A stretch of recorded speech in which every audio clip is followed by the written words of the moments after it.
Today, I'll show you how to animate a still picture in After Effects, taking it from a flat image to something that moves, zooms, or spins smoothly on screen. Even if you're new to After Effects, don't worry, we'll go through this slowly and clearly so you can follow along step by step. First, let's bring your picture into the project. Go to the top menu and click on File, then choose Import. From there, select your image file from your computer and confirm. You should now see your picture appear in the project panel on the left side of After Effects. This means the file is ready to use inside your composition. Next, you'll want to get that picture into the timeline so you can animate it. Click and drag the image from the project panel down into the timeline area or directly into the composition viewer.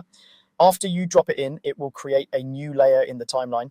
If you don't see it right away in the viewer, make sure your playhead is over the part of the timeline where the layer exists and that the layer's visibility is turned on.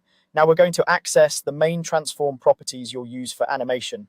Click to select the picture layer in your timeline. With that layer selected, press P on your keyboard to reveal position, press S to reveal scale, press R to reveal rotation. These are shortcuts that make it much faster to work, and you can press them individually or hold Shift to show more than one property at the same time.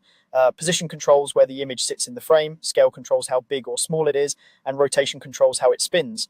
To animate any of these properties, you'll use keyframes. Move the timeline playhead to the point where you want your animation to start. For example, if you want the motion to begin right at the start, place the playhead at the very beginning. Then, next to position, scale, or rotation, click the small stopwatch icon. This creates your first keyframe and tells After Effects to remember the value at that exact time. Now move the playhead further down the timeline to where you want the animation to end. Change the position to make the picture move across the screen, adjust the scale to zoom in or out, or change the rotation to make it spin.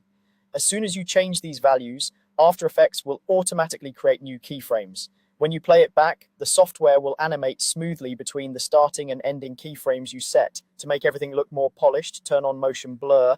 In the timeline, find the column with the motion blur icon, which looks like overlapping circles. Click the checkbox for your picture layer and then enable motion blur for the entire composition at the top of the timeline. This adds a natural blur as your image moves, giving your animation a smoother, more professional feel.